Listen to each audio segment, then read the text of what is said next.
Hey guys, how are we doing? I'm not new to Ren. I've seen almost everything that he's done, but I am doing this video in homage of him, as well as kind of a social experiment to show one of my friends just how much support Ren has through his community. Um, I get blown away by his performances almost every time. It seems like there's no genre that he can't compete in, and it's just a breath of fresh air. Seeing an independent artist that can do this the way that he does it. So, we're going to do The Tale of Jenny and Screech. I love this story because it's almost Shakespearean, kind of an M. Night Shyamalan kind of twist. I love this story, and I'm going to do like most reactors do, where I'm going to give my insight and my comments from time to time, but I am going to let it play for a decent amount to just honor the music. So here we go, The Tale of Jenny and Screech.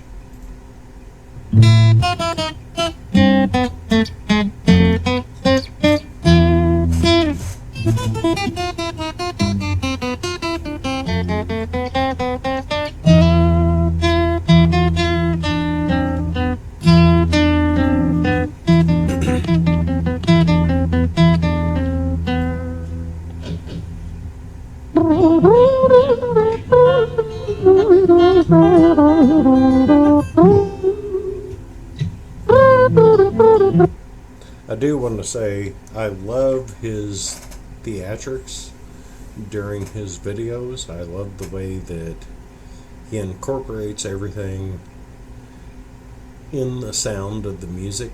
So this is a live one take, and you can hear the boards crash as he's nailing against them or leaning against them.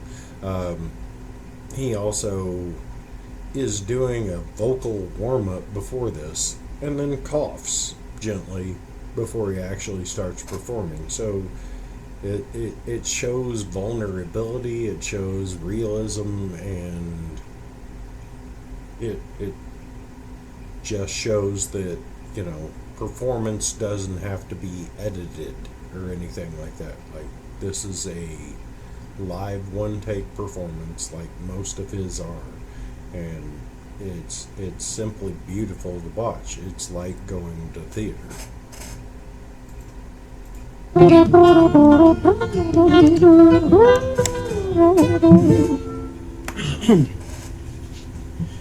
It was a quiet dark night in an empty street somewhere in the city. Jenny walked alone, she was dragging her feet, she was heading back home to sleep. Well, she knew this town, she knew this floor, because she walked it about 1,000 times before. She wanted to escape. Can you blame? Well, on the very same night, in a different place, there was this hooded young youth by the name of James. He was 14 years old, and out of his brain he'd been smoking ganja with the boys. James, he grew up to be a kid of the street. His mates called him Screech, he was quick on his feet. He was a liar, a thief, but 14 years old, the devil had set his sights on his soul. The Jenny I also love the fact that he's able to play a duality during his pieces. He can actually portray two parts of a story, sometimes even more. The guitar mimics it as he's playing. It's very soft and subtle when he's talking about Jenny, and it's very hard and aggressive when he's talking about Screech. Also, he does have some types of narrative tones where he's talking about both people. Again, this is just pure theater. It's Shakespearean. Let's continue. walked home all alone, she felt scared. Usually she was alright, but it was like there was something in the air. A divine intervention telling her to beware, maybe intuition bogging her and making her so scared. Sirens sound in the distance at the beat of Jenny's feet, a symphony of the night that echoes crime on London streets. Jenny turns a corner, their eyes they meet. Up will go Jenny, a boy named Screech. Also, the fact that his guitar mimicked siren sounds as he was saying siren sounds in the distance. There is nothing missed in his performance. He knows how to draw you in. It's one of the best storytellers of our generation, by far. I think the last one that I saw that could do it this well was George Carlin, and he wasn't that musical. So this is just, again, a breath of fresh air and magical to me.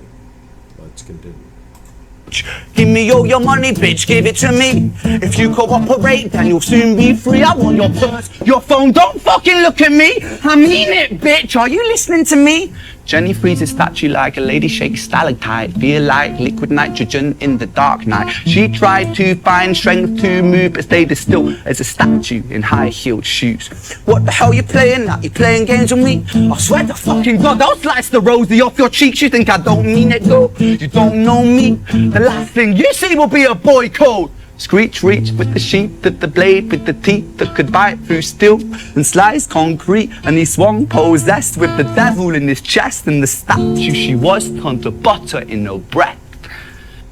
The story's a lot to digest for most people, but at this point, a lot of the reactors that I watched, they lose the point that Jenny actually died because they're hyper-fixated on the syllabic delivery, and also, he chooses a lot of interesting words to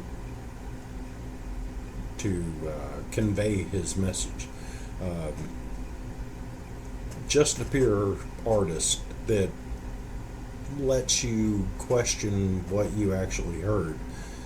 If it's a finite story, then you will accept it for what it is. If it's an abstract story where you're left to interpretation, then you get to have more fun with it. Your brain plays with it more. So he's really good at giving you a definite story while still letting it hang.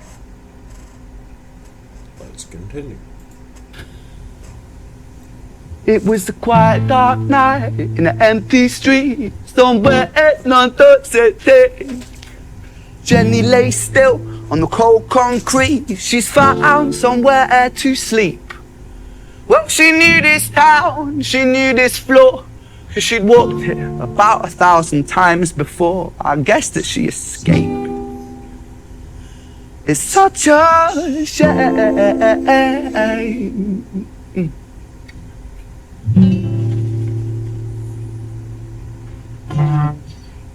It's a beautifully sad story. And self-taught guitarist. I play guitar. I can't do this shit.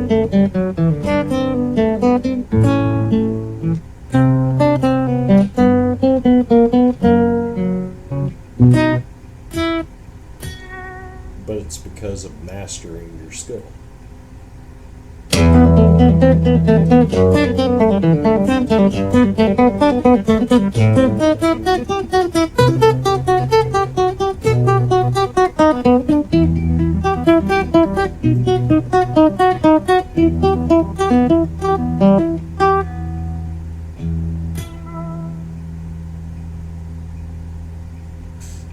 Our story, it starts right at the end of the life of poor Jenny, clocked out like Big Ben. This Screech, dear boy, where did he go? He melted into the black night just like snow. I also want to mention clocked out like Big Ben. A lot of people miss that bar, but Big Ben stopped working.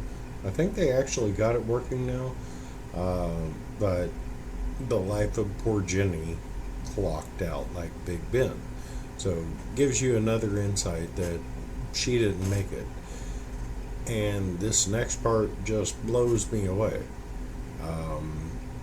Using the little environment he has to paint a scene, both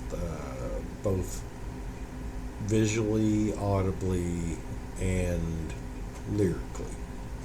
It's amazing. Patrick, man, let me in, please open the door. I think I fucked up, Patrick, really fucked up, man, I'm not sure. I got crazy, left this lady lying still on the floor. I think I killed her, Patrick, come on, man, I can't knock no more. But Screech kept on knocking till his knuckles became sore. But there's no sign of Patrick down at number 54. No refuge for our villain, for the bitter hands of fate. With something far more sinister in mind that does away. And this is like method acting. Now he's portraying Screech. Hey, babe, in panic. you in? Nah, nothing really, I'm just a bit tired, listen. Can I swing around yours for a few moments? I just really miss you, babe. What the fuck do you mean you're busy? You fucking bitch! For fuck's sake! By the way, the best starter jacket that the Dallas Cowboys ever had. Siren sounds approaching like a banshee in the night. The shrill cry of justice cutting like the sharpest knife. But Screech was never one to run, not one to miss a fight. One hand upon his blade, he turned to face the blue lights. Come on then, you fucking cunts, let's fucking have you then. I am Screech, I'm the boss, I'm the ender of men. You think that uniform you're wearing means that you own these streets? These are my fucking streets, and they call me fucking Screech! And this is pure adolescent male behavior. We think we're indestructible. We think we're Superman. And we want to show the world that we are. It took a lot of growing up and a lot of self-reflection to realize the world didn't have to shake when I got angry. But Screech doesn't know that yet. Unfortunately, you never will. Richard was an officer who said that 6'3", working London on the night shift. What he didn't think he'd see was the boy running at him like an animal possessed. With no time to hesitate, he fired 4 bullets at Screech's chest.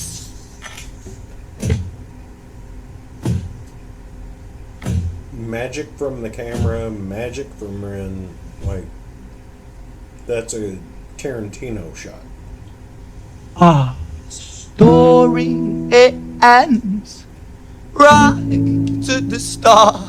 Young Screech and poor Jenny lying 1 street apart. An officer shaken by the boy that he claimed.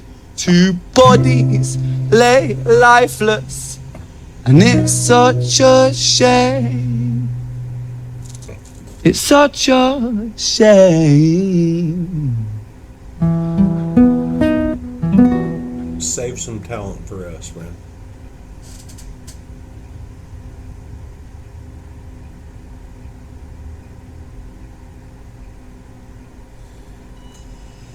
That would be a beautiful tale in and of itself. But now we get this one. The clusterfucks.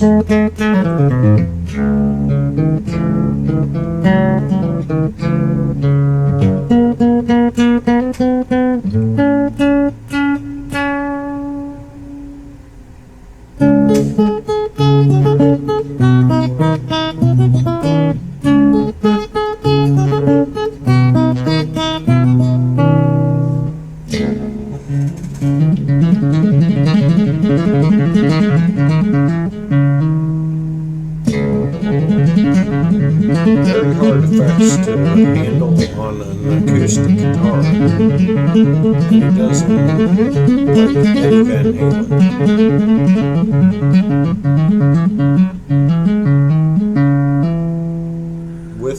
classical training.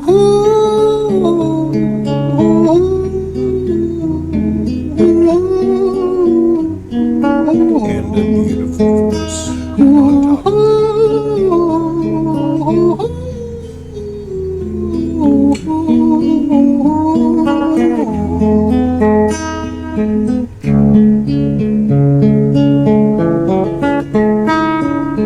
London City, far from pretty, 2005. A lady down in Paddington is fighting just to stay alive. Rhythmic beats and bloodstains, she's our lady weak, she's tired and frail. To set the scene, we must rewind the hands of time for Violet's tale.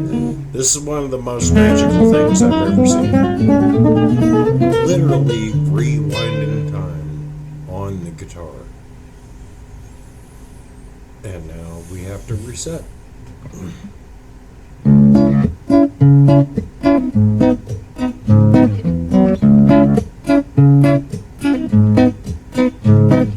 Violet was a silent girl, grew up with violent stars. Her mother was a drinker. By the way, a lot of things that people miss throughout this is the fact that it is a live one take, so you can hear the ambiance change as he's walking around. You can hear the echoes that become deeper and become softer as he walks around, and it just is so magically done because you can hear the reasons why they chose those echoes in those rooms at that point. It reflects the song so much with no digital effects. You're using natural ambiance. You're a wizard, Ren.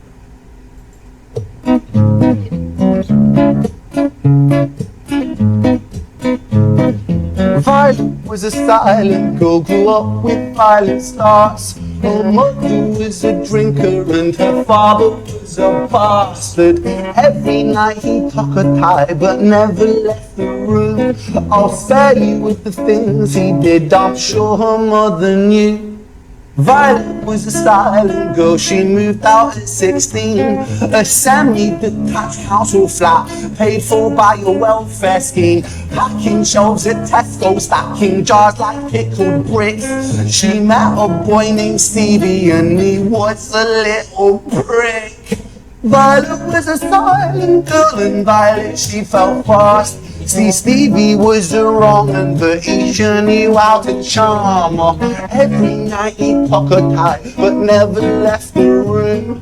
History repeats itself, he paint her black and blue and dark. And it's not a story that we have to even imagine. We know people that went through this. We know people that grew up with violent past and then met people that continued that violence through their life. That's the comfort they know. They find security in the people that are usually going to provide them those kind of things. So this is not a foreign idea.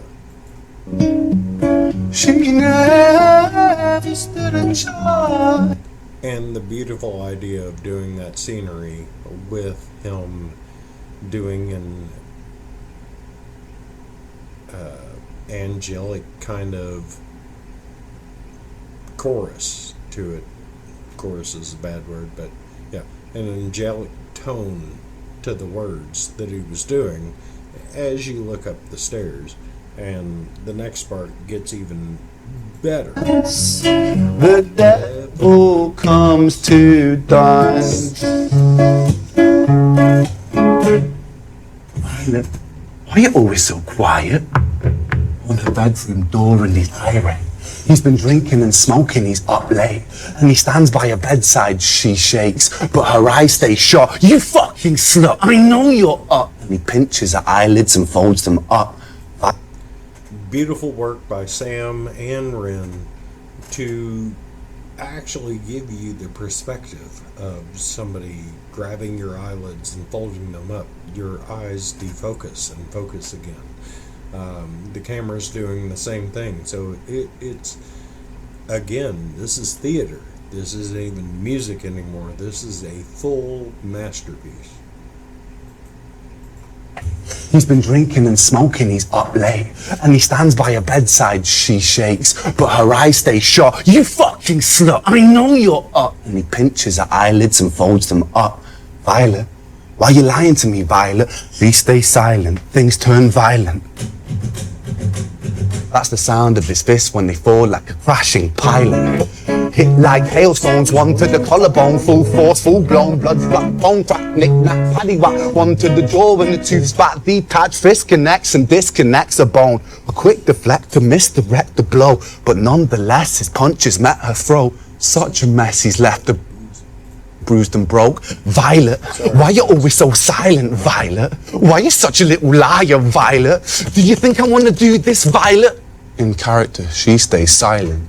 Well, say something, Violet. Silence. Fucking say something, Violet. Silence. Sorry, I got too Wait. involved.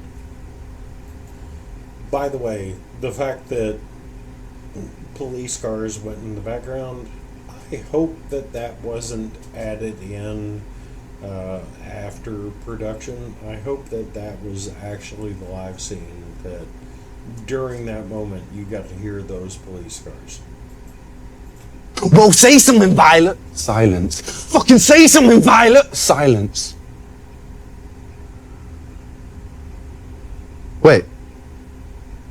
Say something, Violet. Not one word. She stays quiet. And now the hands of time unrewind, or whatever you want to say. Now we're back to present day. City.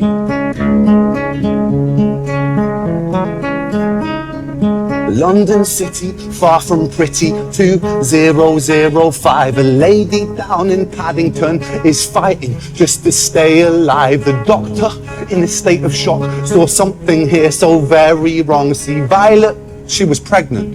Poor Violet, she was 9 months gone. Turning to the doctor, Violet broke her silence and she cried, if I'm to die right here tonight, please let my baby stay alive. The doctor soon regained composure, called the surgeon to come in. As Violet's world turned to black, the curtains closed, the lights went dim. In London City, far from pretty, 2005. A lady down in Paddington just lost the fight to stay alive. A tragedy or a miracle, it happened on these very streets. Two twins aligned side by side. A girl named Jenny and a boy named Screech.